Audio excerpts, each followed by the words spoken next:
Few films have descended into infamy as quickly and definitively as Cats. Even before its release, there were signs that something was not right with the film.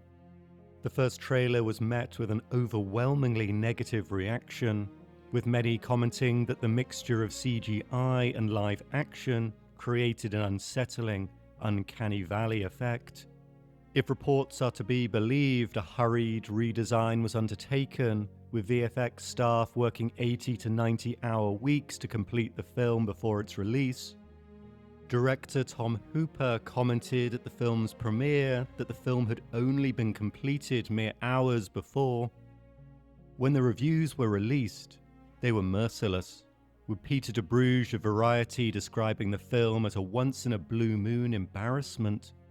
It left onlookers, myself included, confused at how one of the most popular musicals of all time, brought to the screen by an Oscar-winning director who had done at least a passable job adapting Les Miserables, could have resulted in such a dramatic misfire.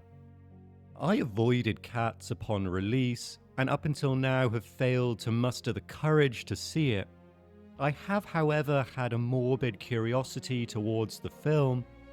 So, with trepidation, I'm going to watch Cats and try and find something moderately intelligent to say about it.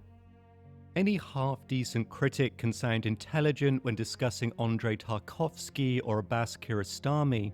Finding something intelligent to say about Cats, now that's a challenge. So, I've now seen Cats. If there is one thing that unites almost every bad film, it is tonal inconsistency. If there are too many elements that feel out of place or are poorly executed, then the illusion is broken.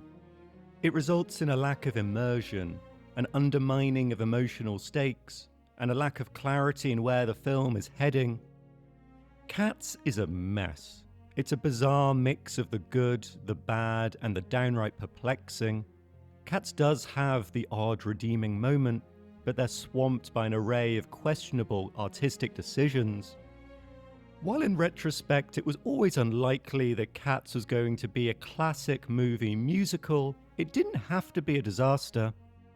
The 1999 film adaptation of Cats, which is effectively a filmed version of the stage show, is by no means a masterpiece, but at least works on its own terms.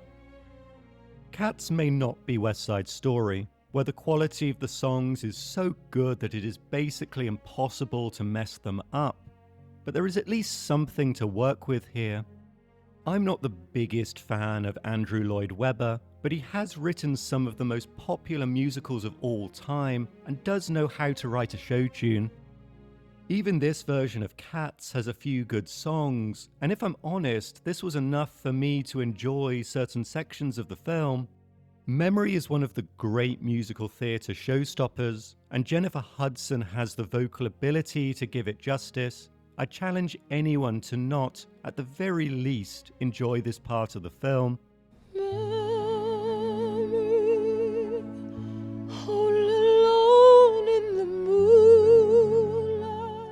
As much of a weird, confused mess as it is, there is enough talent here that at times it coalesces into something decent. The Room doesn't have a song like Memory in it. Oh, hi, Mark. That being said, saying that Cats is better than The Room or last year's War of the Worlds is hardly glowing praise. It is impossible to talk about Cats without mentioning the CGI. It is at best uncanny, and at its worst downright creepy. Watching this version of Cats, you are left wondering, what was so bad with the cat costumes used for the stage play? There are some stories that are just meant to have a layer of artifice. No one watches Toy Story and thinks this would work as live action. The Lion King is a classic animated film, but the live action remake feels weird and uncanny. With Cats, maybe costumes were enough all along. None of us honestly believe that we're watching actual cats. Nothing in this film is striving for realism. There must have been a more elegant and less distracting solution than the CGI fur consuming each of the actors. Both Rebel Wilson and James Corden feel miscast, but the CGI used on them is very unflattering. I honestly feel sorry for both actors, who are given the most unappealing of figures. I'm not a huge fan of James Corden as a performer, but the amount of fat-shaming he and Rebel Wilson receive in this film feels incredibly unkind. Not a moment too soon. And you know that I'm sensitive about my size, okay? Casting is super important with musicals.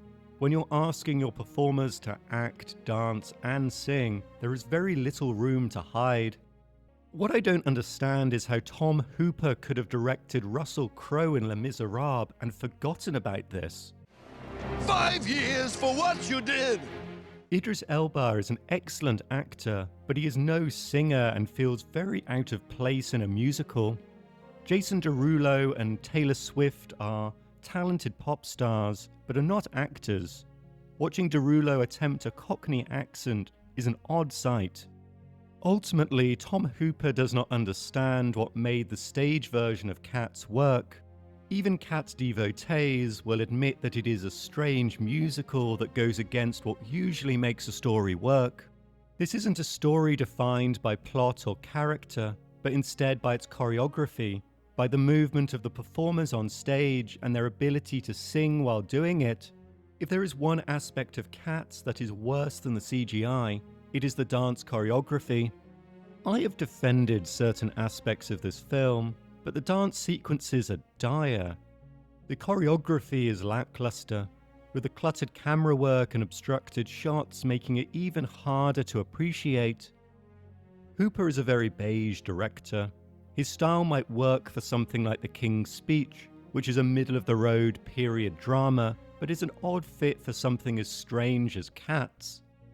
This is a story that needed a director who could have matched the weird energy of the material. I'm not saying a Gaspar Noé-directed Cats would be good, but it would at least be interesting. If there's one thing a film adaptation could have given the story, it was a sense of world-building and escapism. There is only so much you can do with props and staging in the theatre, and there was an opportunity here to create an immersive world full of dark alleyways, colourful characters, and adventure. What we got instead was an overdose of CGI fur. Cats may not be as bad as some suggest, but it isn't much better.